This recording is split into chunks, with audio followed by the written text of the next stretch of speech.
மதிமுகம் நேயர்களுக்கு வணக்கம். இது நேர்முகம். இன்றைய நேர்காணலில் சிறப்பு விருந்தினராக நம்மோடு திமுக இளம் பேச்சாளர் அன்பின் ஆகாஷ் இணைந்திருக்கிறார். பேசலாம். டயா பூஸ்டர் சுகரை கண்ட்ரோல் பண்ணும், உங்க ஆரோக்கியத்தை மீட்டு தரும். சர்க்கரையை கட்டுப்படுத்துறதுக்கான எளிமையான வழிமுறை, இயற்கையான வழிமுறை. அனைத்து மருந்து கடைகளிலும் கிடைக்கும்.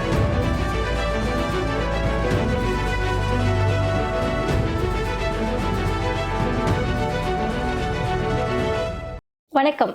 வணக்கம். நேர்முகம் நிகழ்ச்சியில சந்தித்ததுல ரொம்ப மகிழ்ச்சி. எப்படி இருக்கீங்க? நல்லா இருக்கேன். தொடர்ந்து உங்களோட இன்டர்வியூஸ் எல்லாமே பார்த்துட்டு இருக்கோம். ரொம்ப அருமையா இருக்கு.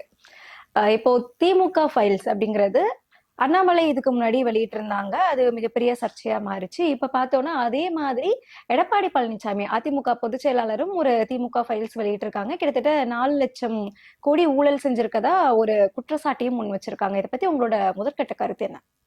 வாய்க்கு வந்ததை உருட்டுறதுக்கெல்லாம் நாங்க பதில் சொல்ல வேண்டிய அவசியம் கிடையாது.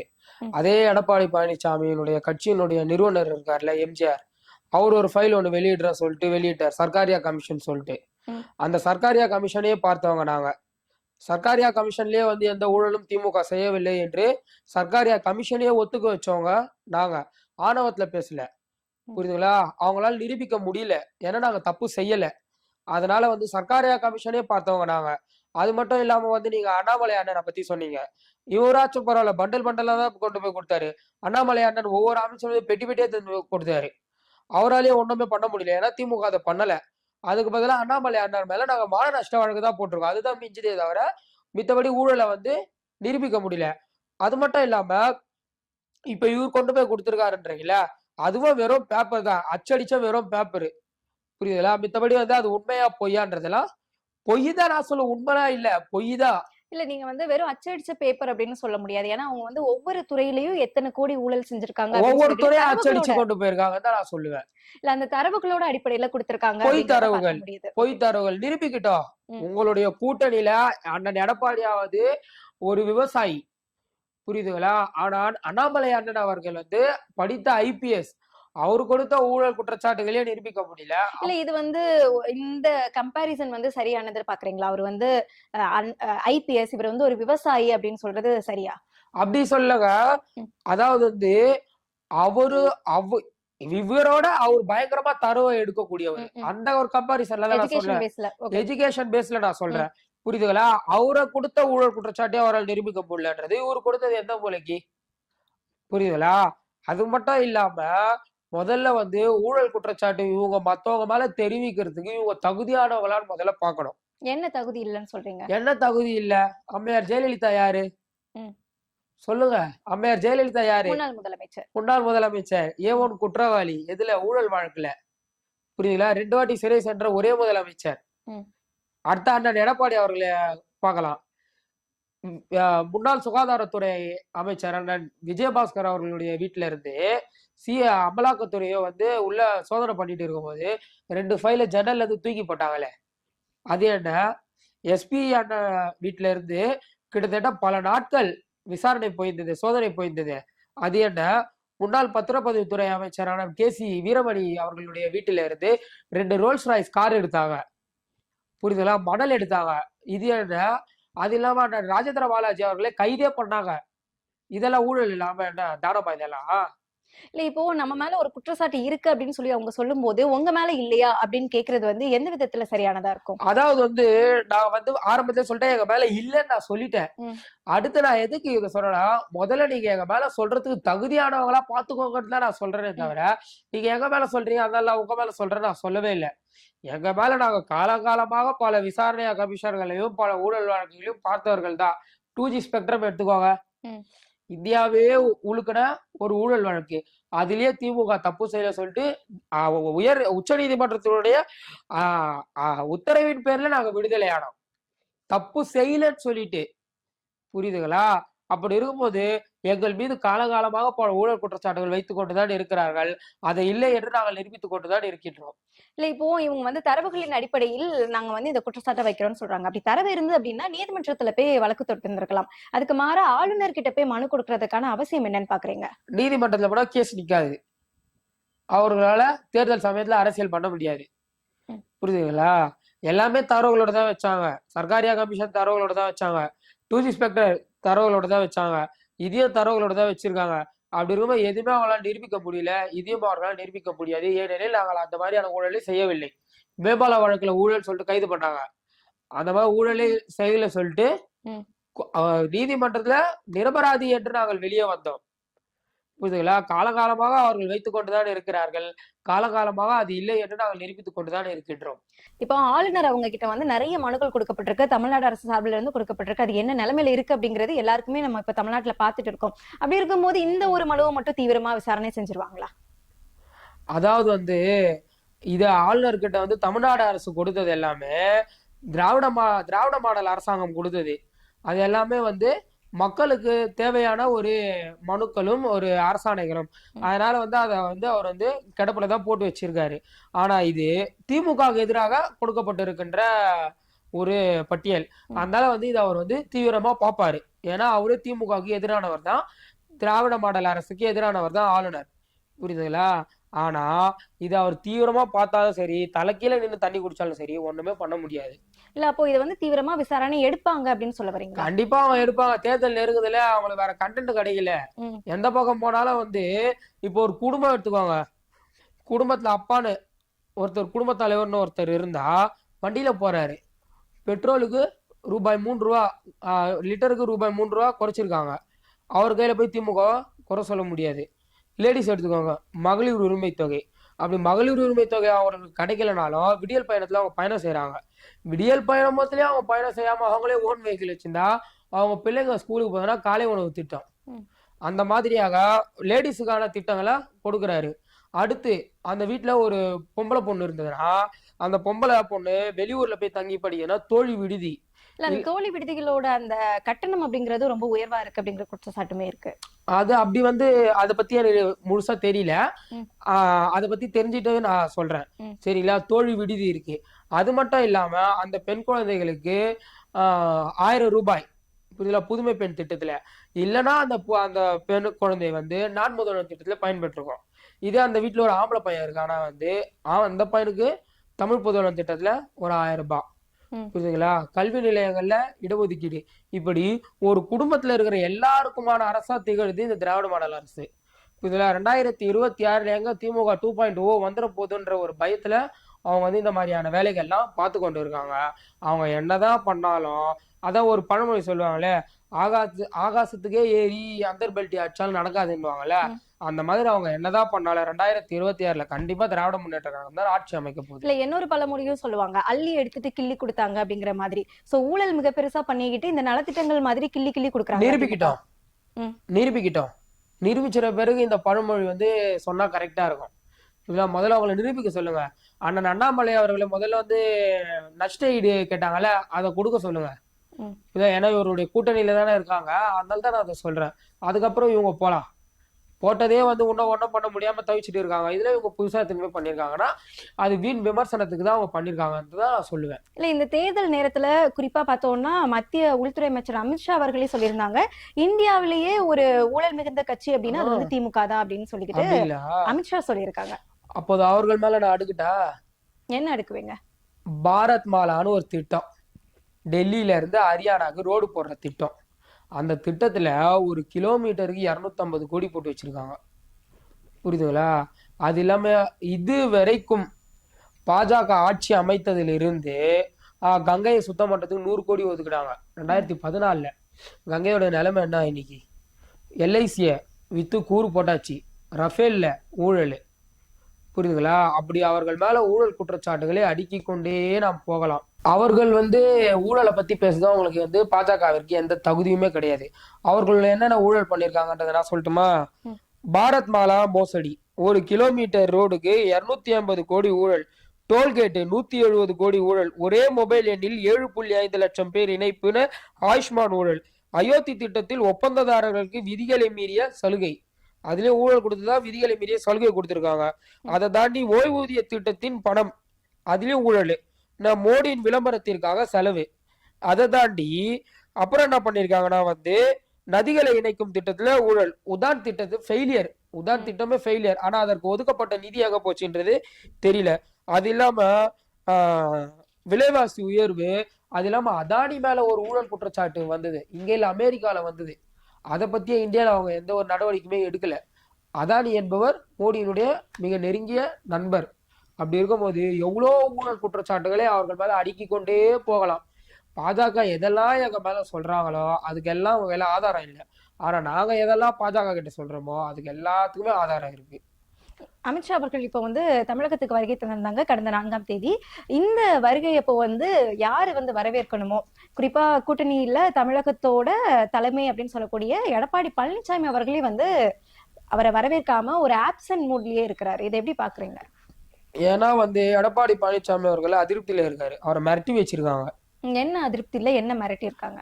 அது வந்து எடப்பாடி பழனிசாமி அவர்களுக்கு தான் தெரியும். இல்ல அது தெரியாம நம்ம எப்படி சொல்ல முடியும் அப்படிதான் அப்படின்னு சொல்லிட்டு? அப்ப வந்து அபிஷியலா அதிமுக இருந்து ஒரு அறிக்கை வெளியிட சொல்லுங்க. என்ன எடப்பாடி பழனிசாமி வந்து ஏன் வந்து அமித்ஷா வரவேற்க வரலன்னு அவங்க வந்து அறிக்கை வெளியிட சொல்லுங்க. அதுபடி நம்ம பேச முடியும். இல்லைன்னா என்ன பயத்துல இருக்காரு தான் நம்ம சொல்ல முடியும். இல்ல இப்போ வந்து ஓபிஎஸ் டிடிவி இவங்க எல்லாத்தையுமே வந்து கூட்டணிக்குள்ள இணைக்கிறதுக்கு அமித்ஷா வந்து அழுத்தம் கொடுக்கலாம், அதுக்காகவுமே வந்துட்டு இவர் வந்து பயந்துட்டு இருக்கலாம் அப்படின்னு சொல்லப்பட்டதே.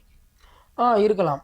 ஓபிஎஸ் அண்ணனும் அண்ணன் டிடிவி தினகரன் அவர்களும் மீண்டும் கூட்டணி உள்ளார வந்துட்டாங்கன்னா எடப்பாடி பழனிசாமி அண்ணனுடைய மவுசுன்றது கம்மியாயிரும். அதனால வந்து அப்படி கூட வந்து இருக்கலாம். நீங்க சொல்ற மாதிரி அப்படி கூட இருக்கலாம். இல்ல இது வந்து இன்னொரு விதமாகவும் நம்மளால பார்க்க முடியுது. மோடி அவர்கள் வந்து இதுக்கு முன்னாடி வருகை தந்திருந்தாங்க. பிரதமர் மோடி வருகை தரும்போது தன்னோட பிரச்சார பயணத்தையே ஒதுக்கி வச்சுட்டு எடப்பாடி அவர்கள் போய் சந்திச்சிருந்தாங்க. ஆனா இப்போ வந்து அமித்ஷாவை வந்து சந்திக்கல அப்படிங்கும்போது நீங்க ஒண்ணு நல்லா புரிஞ்சுக்கணும். மோடின்றவரும் அமித்ஷான்றவரும் ஒண்ணும் கிடையாது. புரியுதுங்களா? அமித்ஷா சொல்றத மோடி செய்வாரு. புரியுதுங்களா? பாஜகவுடைய மூளையாக திகழக்கூடியவர் அமித்ஷா அவர்கள். புரியுதுங்களா? மோடியை போய் பார்த்தா மோடி வந்து பேசுவாரு, கை குலுக்குவாரு. ஆனா அங்க வியூகம் அமைக்கிறது எல்லாமே அமித்ஷான்றதுனால இவருக்கு அந்த கோவத்துல இவர் போகாம இருக்கலாம். இது இன்னொரு பக்கம் இருக்க நயினார் நாகேந்திரன் அவரோட பிரச்சார பயணம் நிறைவு செய்யக்கூடிய அதுல கூட அமித்ஷா அவர்கள் கலந்திருந்தாங்க. அதுல அவங்க பேசும்போது என்ன சொல்றாங்கன்னா, கரூர் சம்பவத்துக்கு செந்தில் பாலாஜி தான் காரணம் அப்படின்னு சொல்லிக்கிட்டு ஒரு ஓப்பன் ஸ்டேட்மெண்ட்டை முன் வச்சிருக்காங்க. இது கூட்டணியில இருக்கும்போது அதிமுகவையே தாவேக்கா வேணாம் அப்படின்னு சொன்னவங்க தான். அப்படி இருக்கும்போது தாவேக்காவுக்கு ஆதரவா அவர் பேசியிருக்காரு. குறிப்பா செந்தில் பாலாஜி தான் காரணம் அப்படின்னு மென்ஷன் பண்ணியிருக்காரு. அதாவது அவருக்கு வந்து ஏதாச்சும் ஒண்ணு பேசணும், அத கரூர் நிரூபிக்காம அவர் எப்படி காரணம்னு சொல்லலாம்? சொல்லுங்களேன். இல்ல அவரு தான் பண்ணாருன்றதுக்கான ஆதாரம் எதனா வந்து நயினார் நாகேந்திரன் அண்ணன் இருக்கா? இல்ல. அவர் பண்ண ஒரே தப்பு என்ன தெரியுமா? தொகுதி மக்கள் இந்த மாதிரி செத்து போறாங்க சொல்லிட்டு போய் நின்னார் பாத்தீங்களா, அதுதான் ஒரு பெரிய தப்பு. எனக்கு என்ன சொல்லிட்டு அங்கிருந்து ஒருத்தர் கிளம்பி வீட்டுக்கு வந்துட்டாரு பாருங்க. அவரை மாதிரி இவரும் இருந்தார பேசிருக்க மாட்டாங்க. இவரு போய் தொகுதி மக்களுக்கோசம் அங்க நின்னாரு பாருங்க, ஐயோ என் மக்கள் செத்து போறாங்க சொல்லிட்டு.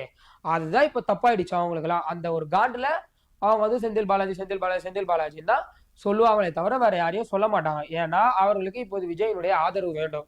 அதற்குதான் சிபிஐ வழக்குக்காக 12ஆம் தேதி டெல்லி கூப்பிட்டுருக்காங்க விஜய. அது இல்லாம ஜனநாயகனுடைய இதை வந்து நிறுத்தி வச்சிருக்காங்க.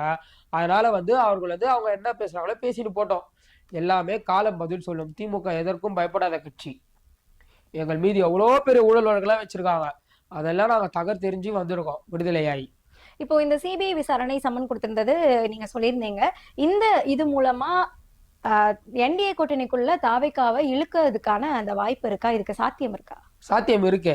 50% சாத்தியம் இருக்கு. மீதி இருக்கிற 50% வந்து நடக்குமா நடக்காதான்றது 12ஆம் தேதிக்கு மேலதான் தெரியும். இல்ல இப்ப அவங்க வந்து கொள்கை எதிரி அப்படின்னு சொல்றாங்க. களத்துல தொடர்ந்து அதெல்லாம் வந்து வாயில எவ்வளோனா சொல்லிக்கலாங்க. அம்மையா ஜெயலலிதா அவர்கள் என்ன சொன்னாங்க 2004க்கு முன்னாடி அந்த தேர்தல்ல, நான் இனி ஒரு தவறு செய்து விட்டேன், அதை மீண்டும் செய்ய மாட்டேன், பாஜகவுடன் எக்காரணத்தை கொண்டும் கூட்டணி வைக்க மாட்டேன்னு சொன்னாங்க. ஆனா 2004ல என்ன பண்ணாங்க? கூட்டணி வச்சாங்க. மோடியா இல்ல இந்த லேடியான்னு கேட்டாங்க. ஆனா அவங்களே என்ன பண்ணாங்க? அதே கட்சியில இருக்கிற அமைச்சராக இருந்த ராஜேந்திர பாலாஜி அவர்கள் என்ன பண்ணாங்க? மோடி தான் எங்க டேடின்னு சொல்லிட்டு போனாரு. புரியுதுங்களா? அடுத்து இப்ப ரீசெண்டா எடப்பாடி பழனிசாமி அவர்கள் என்ன சொன்னாரு? இந்த மாதிரி வந்து பாஜகவோட நீ எந்த காலத்திலும் கூட்டணி இல்லைன்னு சொன்னாரு. ஆனா இன்னைக்கு என்ன பண்ணிருக்காங்க? கூட்டணி வச்சிருக்காங்க. அப்படி இருக்கும் போது விஜய் போய் என்னதான் கொள்கை எதிரின்னு பேசினாரோ அவர் போய் சேர்றதுல அது ஒரு என்ன சொல்றது பெரிய ஆச்சரியம் இல்லைன்னு தான் நம்ம சொல்ல முடியும். அமித்ஷா இங்க வந்து வருகை தந்திருந்தாங்க, அதை பத்தி பேசிட்டு இருந்தோம். அவர் வந்து தமிழகத்துல இருக்கும் போதே பாமக இவங்க வந்து அவங்க கிட்ட போய் கூட்டணி பேச்சுவார்த்தை வந்து பேசி முடிச்சிருந்திருக்கலாம், இங்க என்டிஏ கூட்டணிக்குள்ள வரோம் அப்படின்னா. ஆனா அமித்ஷா இருக்கும் போதே இல்லாம எடப்பாடியோட தலைமையில வந்து இந்த கூட்டணி வந்து இப்ப முடிவாகி இருக்கு. இது எப்படி? அதாவது வந்து நீங்க பாமகன்னு சொன்னீங்க, முதல்ல எனக்கு விளக்கம் கொடுங்க. அப்பா பாமகவா பையன் பாமக? பாமக. அன்புமணி பாமக. அதாவது வந்து என்ன சொல்றது, அவங்கள பத்திலாம் எனக்கு பேசுறதுக்கே விருப்பம் கிடையாது. ஏன்னா நீங்க வந்து இப்போ வந்து விஜயால வந்து ஏதோ ஒரு தாக்கம் வரும்ன்றது ஊடக வாயிலா தெரியப்படுது. அதனால நம்ம விஜய் பத்தி பேசல ஏதோ ஒரு அர்த்தம் இருக்கு, பாஜக பத்தி பேசல ஏதோ ஒரு அர்த்தம் இருக்கு, அதிமுக பத்தி பேசல ஏதோ ஒரு அர்த்தம் இருக்கு. இப்போ பாமக பத்தி பேசல ஒரு அர்த்தமே கிடையாது. இல்ல 4% வாக்குகளை வந்து தனக்குள்ள வச்சிருக்காங்க, அவங்கள பத்தி பேசுறது எப்படி அர்த்தம் இல்லாம போகும்? 4% வாக்குகள் வச்சிருக்காங்கன்னா இப்ப அந்த வாக்குகள் வந்து நிலையா இருக்குமான்றது டவுட்டு. பாமகன்றது ஒன்னா கிடையாது, அப்பா ஒரு பக்கம் பையன் ஒரு பக்கம் இருக்காங்க. அதனால வந்து எல்லாருமே மோஸ்ட்லி ராமதாஸ் ஐயாவுக்கு தான் வாக்களிப்பாங்க, வாக்களிச்சாங்கன்னா. ஏன்னா இவர் பண்றது தப்புன்றது ராமதாஸ் ஐயா வந்து திமுக பக்கம் வர்றதுக்கான ஒரு வாய்ப்பு இருக்கு அப்படின்னு சொல்றதுனால காலம் தான் பதில் சொல்லும். அதனால நீங்க வந்து ராமதாஸ் ஐயாவுக்கு அப்படிலாம் நான் சொல்ல, காலம் பதில் சொல்லும். அது புரியுதுல. ரெண்டாவது தலைமை முடிவு எடுக்கும். நான் அதை சொல்றதுக்கான அதிகாரம் எனக்கு தலைமை தரல, புரியுதுங்களா. அப்படி இருக்கும்போது அன்புமணி போய் சேர்ந்தாருன்னா சேரட்டும், யார் வேணான்றா, அது அவங்க கட்சி விருப்பம். இல்ல அவர் சேர்ந்தாரு அப்படிங்கிறது இப்போ இங்க வந்து பெரிய விஷயம் கிடையாது. அமித்ஷா இருக்கும்போது எடப்பாடிக்கு வந்து ஒரு முன்னிலை முக்கியத்துவம் கொடுக்கறது, இது வந்து அப்போ அந்த கூட்டணி என்டிஏ கூட்டணிக்குள்ள என்ன நடந்துட்டு இருக்கத தெரியப்படுத்துது. அது எப்படி நாங்க சொல்ல முடியும், எங்களுக்கு தெரியல. ஏன்னா நாங்க அவங்க கூட்டணியில இல்ல. நீங்க எங்க கூட்டணியில என்ன நடக்குதுன்னு கேட்டீங்கன்னா நான் சொல்லுவேன், புரியுதுங்களா. அவங்க கூட்டணியில என்ன நடக்குதுன்னு ஏங்க கேட்டா நான் எப்படி சொல்ல முடியும்? சரிதான். இப்போ ஊழல் அப்படிங்கறது நம்ம பேசிட்டு இருந்தோம். அதே மாதிரி பார்த்தோம்னா அடுத்தடுத்த நலத்திட்டங்களுமே வந்துட்டு திமுக செஞ்சுட்டே இருக்காங்க. இப்போ அதுவும் குறிப்பா பார்த்தோம்னா இத்தனை 4 வருஷம் இருந்துட்டு இப்போ சரியா தேர்தல் வரும்போது அடுத்தடுத்த நலத்திட்டங்களை வந்து செஞ்சுட்டே இருக்கிறாங்க. பொங்கல் பரிசு கொடுத்திருக்காங்க, அதுக்கு அடுத்தது வந்துட்டு ஓய்வூதிய திட்டம் எடுத்துட்டு வந்திருக்காங்க. குறிப்பா பார்த்தோம்னா மாணவர்களுக்கு வந்து மடிக்கணினி அதுவுமே வந்து கொடுத்திருக்காங்க. ஸோ இந்த மடிக்கணினி இதை நம்ம பார்க்கும்போது தாவிகாவினர் தான் இப்போ மோஸ்டா காலேஜ் ஸ்டூடெண்ட்ஸ் நிறைய பேர் வாங்கியிருக்காங்க. அந்த மடிக்கணினி மேல தாவிகாவோட அந்த ஸ்டிக்கரை ஒட்டி நாங்க வந்து ஜெயிச்சிட்டோம் அப்படிங்கிற மாதிரி, நீதி வென்றுட்டு அப்படிங்கிற மாதிரி எல்லாம் போட்டுட்டு இருக்காங்க. இந்த மனநிலையை எப்படி பாக்குறீங்க? அங்க வெல்றதுக்கு என்ன நீதி இருக்கு? மடிக்கணினியை நிறுத்தியது எந்த ஆட்சியில? அதிமுக ஆட்சியில. அதை கொண்டு வந்தது எந்த ஆட்சியில? திமுக ஆட்சியில. அப்படி இருக்கும்போது இதுல எங்க நீதி வென்றுச்சு? நீதி வென்றதுன்றது அவங்க சொல்லக்கூடாது, நாங்க சொல்லணும். மாணவர்களுக்கு மீண்டும் அந்த திட்டத்தை நாங்கள் செயல்படுத்தி இருக்கிறோம்னு. அது இல்லாம தற்கூரிங்க என்ன பண்ணிருக்குதுங்க, ஐயோ மணிக்கும் ஆச்சரியக்குரிங்க என்ன பண்ணிருக்குதுங்கன்னா, அதுல வந்து விஜய் போட்டோ வச்சுக்கினாங்க. கேக்குறேன், கல்வி கோசம் இது வரைக்கும் விஜய் என்ன பண்ணிருக்காரு? புரியுதுங்களா. அந்த ஒரு 2 மீட்டிங் வச்சு அந்த பசங்களுக்கு வந்து காசு கொடுத்துருக்காரு. மித்தபடி கல்வி உரிமைகளுக்கு கோசம் என்ன பண்ணிருக்காரு? விஜய் வித்யாசிரம் இருக்குல்ல, விஜய் வித்யாசிரம்ல தாவேகா தொண்டர்களுடைய குழந்தைகளுக்கு இலவச கல்வின்னு சொல்ல முடியுமா? அவரால சொல்ல முடியுமா? சென்ட்ரல் கவர்மெண்ட் காசு கொடுக்காம நிறுத்திட்டான் பள்ளி கல்வித்துறைக்கு. அதை பத்தி வாயை திறந்தாரா? இதி திணிப்பு பத்தி வாயை திறந்தாரா? இல்ல பாஜகவை பத்தி அவங்க பேச மாட்டாங்க அப்படிங்கிறது இப்ப நமக்கு வெளிப்படையாவே தெரிஞ்சிடுச்சு. அதுதான். அப்படி இருக்கும்போது இந்த அரசு கொடுத்த இதுல போய் அவங்க அதை வச்சுக்கிட்டு அதை வந்து விமர்சனம் பண்றாங்கல்ல. அதை பார்க்கும்போது வந்து இளைஞர்கள் வந்து இன்றைய கால இளைஞர்கள் ஏன் இவ்வளோ மோசமா மாறிட்டாங்கன்னு நான் மன வருத்தம் தான் அடையிறேனே தவிர அதுல சொல்றதுக்கு மாதிரி ஒண்ணுமே இல்லை. அதாவது வந்து என்ன சொல்றது, ஒரு மென்டலி டிசேபிள் பர்சன் கிட்ட போய் நம்ம என்ன பேசினாலும் வந்து ஒன்றும் புரியாது. அந்த மாதிரிதான் அவங்க இன்னைக்கு இருக்காங்க. இல்ல அவன் பொருள் எடுத்து அவனே போடுறது, அதுக்கு வந்து உதாரணம் வந்து இதுதான் அப்படின்னு சொல்றாங்களே. அதே உதாரணத்தை திரும்பி ஐயா ஸ்டாலின் அவர்கள் நீங்க வந்து லேப்டாப்ல திரும்பி கொடுத்துருங்க சொன்னா. ஏன்னா வந்து பீகார்ல வந்து 10,000 ரூபாய் கொடுத்துட்டு மீண்டும் அந்த 10,000 ரூபாய் பிஜேபி கவர்மெண்ட் வாங்குது சொல்லிட்டு ஒரு செய்தி ஒண்ணு பரவுச்சு. அதே போல லேப்டாப் எல்லாம் கொடுத்துருங்க சொன்னா என்ன பண்ணுவாங்க? இல்ல அது அப்படி சொல்ல முடியாதுல்ல. அந்த தைரியத்தை தான் இவங்க பண்ணிட்டு இருக்காங்க, அந்த தைரியத்துல தான் இவங்க பண்ணிட்டு இருக்காங்க, புரியுதுங்களா. அந்த மாதிரி அவர்களுடைய மனநிலை என்பது அவங்க டிஃப்ரெண்டான மனநிலை. விடிய விடிய ராமாயணம் கேட்டு காலைல சீதைக்கு சித்தப்பா ராமன்னுவாங்கல்ல, அந்த கதையில அவங்க சுத்திட்டு இருக்காங்க. இல்ல இப்போ வந்து லேப்டாப் கொடுத்திருக்காங்க, அதை வச்சு அடுத்து என்ன இடத்துக்கு போகலாம், அடுத்து என்ன கத்துக்கலாம் அப்படிங்கிறது அதெல்லாம் அவங்க யோசிக்க மாட்டாங்க. அதெல்லாம் அவங்க யோசிக்கவே மாட்டாங்க. யோசிச்சு அவங்க டிவி கேல இருக்க மாட்டாங்க.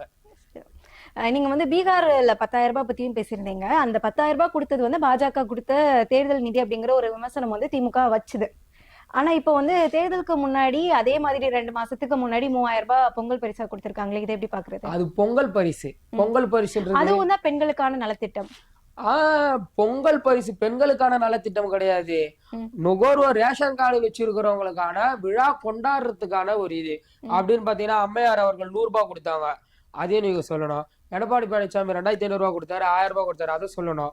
இது அரசாங்கம் தங்களுடைய மாநிலத்தினுடைய பண்டிகையை மாநில மக்கள் கொண்டாடணும்னு கொடுத்தது. புரியுதுல? எலெக்ஷனுக்கு இல்லாம அதுக்கு முன்னாடி தான் கொடுத்துருக்காங்க. 1000 ரூபாய் கொடுத்துருக்காங்க, 2500 ரூபாய் கொடுத்துருக்காங்க. அதுக்கு முன்னாடி எப்ப கொடுத்தாங்க? 2021 ஆட்சிக்கு வந்தாங்க, அது எடப்பாடியோட இதுல இருந்தது பொங்கல். 2022ல என்ன கொடுத்தாங்க? அது அவ்வளோ இது எனக்கு தெரியல. 2022ல கொடுக்கல, 23, 24 1000, 25ல கொடுக்கல, இப்போ 26ல கொடுத்திருக்காங்க. அப்படின்னா இப்போ இது தேர்தல் இருக்கு அப்படிங்கறதுனால தானே. அப்படின்னு பார்த்தா நீங்க எல்லாமே அப்படின்னு பார்த்தா தேர்தல் நெருங்குதுன்னா என்ன சொல்றது, எந்த அரசாங்கம் செயல்படாம அப்படியே நிறுத்திடலாமா? எல்லாமே கொடுத்தா எல்லாமே தேர்தல் கோசம்னா அப்ப தேர்தல் காலகட்டத்துல முன்னாடி அரசாங்கத்தை அப்படியே நிறுத்திட்டு எல்லாம் அவங்க கட்சிகளை அப்படிதான் இருந்தது அப்படிங்கிற ஒரு குற்றச்சாட்டு இருக்கு. இந்த 4 வருஷமும் எதுவுமே எடுத்துட்டு வரல, இப்போ எடுத்துட்டு வராங்க. ஏன் எதுவுமே எடுத்துட்டு வரல? அது கூட நான் பட்டியல் வச்சிருக்கேன், சொல்லட்டுமா? நீங்க கேட்க தயாரா? எதுவுமே செய்யலன்னு சொல்றாங்கல்ல. ஆட்சிக்கு வந்த உடனே அந்த லிஸ்டே நான் கையில போட்டு வச்சிருக்கேன். கலைஞர் உரிமை தொகை திட்டம், விடியல் பயணம் திட்டம், நான் முதல்வன் திட்டம், புதுமை பெண் திட்டம், தமிழ் புதல்வன் திட்டம், இல்லம் தேடி கல்வி திட்டம், காலை உணவு திட்டம், கிண்டியில கலைஞர் நூற்றாண்டு பன்னோக்கு மருத்துவமனை, மதுரையில கலைஞர் நூற்றாண்டு நூலகம், மதுரையில ஜல்லிக்கட்டு மைதானம், கீழடி அருங்காட்சியகம், அம்பேத்கர் அயலக கல்வி உதவித்தொகை, வடசென்னை வளர்ச்சி திட்டம், ஒருங்கிணைந்த ஜவுளி பூங்கா சேலத்துல, அது இல்லாம இன்னுயிர் காப்பம் திட்டம், நம்மை காக்கும் 48, மக்களை தேடி மருத்துவம், மகளிர் காவலருக்கு சிறப்பு விலக்கு, மெட்ரோ 2ஆம் கட்ட பணிகளை தொடங்கியது. காசே கொடுக்கலனாலும் மாநில காசை போட்டு இதை நிறைவேற்றின திட்டம் இது. அது இல்லாம கிளாம்பாக்கம் பேருந்து நிலையம் அதிமுக ஆட்சியில பாதியில விட்டு போனது. ஆனா அதே அதிமுக ஆட்சியில திமுகவுடைய திட்டங்கள் எத்தனையோ நிறுத்தப்பட்டுடுது. அதான் மதுரை வாயில் பறக்கும் திட்டம். ஆனா கட்சியினுடைய காழ்ப்புணர்ச்சி இல்லாம நிறைவேற்றப்பட்ட திட்டம்னா அது கிளாம்பாக்கம் பேருந்து நிலையம் திட்டம். திருச்சியில அதிநவீன பேருந்து நிலையம், அதே திருச்சியில மல்டி ஸ்பெஷாலிட்டி ஸ்கூல் ஒண்ணு திறந்திருக்காங்க. இதுல அதிநவீன பள்ளி ஒண்ணு திறந்திருக்காங்க. அது இல்லாம மாவட்டம் தோறும் டைட்டில் பார்க், கலைஞர் நூற்றாண்டு பூங்கா, தோழி விடுதி, புதிய கலை கல்லூரிகள், முதல்வர் மருந்தகம், 2 லட்சம் விவசாயிகளுக்கு மின் இணைப்பு, 4 லட்சம் வீட்டுமனை பட்டா. ஒவ்வொருத்தருக்கும் வீட்டுமனை பட்டான்றது பல பேர் கனவா இருந்தது. அதனை நிறைவேற்றிருக்கிறது திராவிட மாடல் அரசு. அது இல்லாம பெட்ரோல் விலை லிட்டருக்கு 3 ரூபாய் குறைப்பு, கொரோனா நிவாரண நிதி, கொரோனா சிகிச்சைகளுக்காக இலவச காப்பீடு, கொரோனாவால் பெற்றோரை இழந்த குழந்தைகளுக்கு 5 லட்சம் வைப்பு நிதி, திருப்பூரூர்ல 4375 ஏக்கர்ல புதிய ஏரி, முதல்வரின் முகவரி, 4 ஆண்டுகள்ல 1584 பாலங்கள். புரியுதுங்களா? மேம்பால வரலாற்றிலேயே இது ஒரு புதிய மைல்கல்லுன்னு சொல்லலாம். முதல்வரின் சாலை மேம்பாட்டு திட்டம், அது இல்லாம கலைஞரின் கனவு இல்லம், எத்தனையோ பேருக்கு வீடு கட்டி கொடுத்திருக்காங்க. அடுத்து சிறகுகள் திட்டம், அன்பு கரங்கள், பெற்றோரை இழந்த குழந்தைகளுக்காக மாதம் 2000 ரூபாய் வைப்பு தொகையாக வைக்கப்படும். அது இல்லாம அன்பு சோலைகள், பிள்ளைகளால் கைவிடப்பட்ட பெற்றோர்களுக்காக உருவாக்கப்பட்டது. உலகளாவிய கல்வி சுற்றுலா, நல்லா படிக்கிற பசங்களை போன ஆட்சியில ஸ்கூல்ல தான் காசு கொடுத்தா கூட்டு போவோம். ஆனா இந்த ஆட்சியில ஒரு பையன் நல்லா கல்வி கட்டுறானா அவனை உலகத்தரத்துல நாங்க சுற்றுலா கொண்டு போய் காட்டுறோம்னு சொன்ன அரசு இந்த திராவிட மாடல் அரசு. அப்புறம் எண்ணும் எழுத்தும் திட்டம், இந்த மாதிரி தாய் மாணவர் திட்டம், அந்த மாதிரி திட்டங்கள் அடுக்கி கொண்டே போகலாம். மக்களுக்கு கொடுத்த அந்த வாக்குறுதி வந்துட்டீங்க பாயிண்ட்டுங்க, வாங்க. அதுக்கும் நான் நோட்ஸ் வச்சிருக்கேன், ஆதாரத்தோட சொல்றேன், வாங்க. மொத்தம் 504 வாக்குறுதிகளை திராவிட முன்னேற்ற கழகம் தேர்தல் வாக்குறுதியா கொடுத்துச்சு. அதுல 404 வாக்குறுதிகள் செயல்பாடு இல்லைன்னா பணியை தொடங்கியாச்சு. மீதி 40 பரிசீலனையில இருக்கு. 37 கிடப்புல போட்டிருக்கு. எதனால? ஒன்றிய அரசு நிதி தரவில்லை. 67 வாக்குறுதிகளை எடுக்க முடியல, ஏன்னா அங்க இருக்கிற சூழல் காரணமாக எடுக்க முடியல. புரியுதுங்களா? இதுதான் 67ல நீட் முதன்மையானது இல்ல. நீங்க நீட்டுக்கு வந்துட்டீங்க. நீட்டை பத்தி எதிர்கட்சிகள் பேசுவதற்கு எந்த ஒரு தகுதியுமே கிடையாது. அன்னைக்கு நாங்க என்ன சொன்னோம்? நீட்டை ஒழிப்போம் நாங்க சொன்னோம்ல, அதற்கான நடவடிக்கைகளை நாங்க தொடர்ந்து ஈடுபட்டு வருகிறோம். ஏன்னா நீட்டு உள்ள வரதுக்கு காரணமாக இருந்தது அதிமுக. நீட்டு வேணுமா வேணாமான்னு நாடாளுமன்றத்துல விவாதம் போயிட்டு இருக்கும் போது அண்ணன் தம்பித்துரை அவர்களுடைய தலைமையில அதிமுக எம்பிகள் துண்டக்கான துணியக்கான வெளியே ஓட்டாங்க. நான் வேணும்னு சொல்ல மாட்டேன், வேணாம்னு சொல்ல மாட்டேன் சொல்லிட்டு. சரிங்களா? ஆனால் திராவிட முன்னேற்ற கழகம் 2 முறை தனி தீர்மானத்தை சட்டசபையில நிறைவேற்றிருக்காங்க. எம்பி வில்சன் அவர்களுடைய தலைமையில தனிநபர் தீர்மானத்தை நாடாளுமன்றத்துல ஏற்றிருக்காங்க. அது இல்லாம கையெழுத்து இயக்கம் நடத்தியிருக்காங்க. புரியுதுங்களா? இதெல்லாம் வந்து நடந்து கொண்டு இருக்கும் போதே வந்து இங்க நீட் தேர்வு நடக்குதுல்ல, அதனால வந்து மக்கள் வந்து அதாவது அந்த பயிலக்கூடிய மாணவர்கள் வந்து பாதிப்படைஞ்சிடக்கூடாது சொல்லிட்டு நீட்டுக்கு கோச்சிங் சென்டர் நடத்திட்டு இருக்கு. இது நடக்குது சொல்லிட்டு தேர்வு நடக்காம இல்லை, தேர்வு நடந்துட்டு தான் இருக்கு. அப்ப அந்த மாணவர்களை கருத்துல கொண்டு நீட் தேர்வுக்கான கோச்சிங்கும் கொடுத்துட்டு தான் இருக்காங்க. நீட் தேர்வை ஒழிக்கிறதுக்கான காரணங்கள், அதாவது நீட் தேர்வு எப்படி எல்லாம் ஒழிக்கணும்னு யோசித்து கொண்டுதான் வராங்களே தவிர நீட்டுக்காக திராவிட முன்னேற்ற கழகம் இன்றளவும் போராடி கொண்டுதான் வருகிறது. நிறைய தகவல்களை பகிர்ந்துட்டீங்க. நன்றி.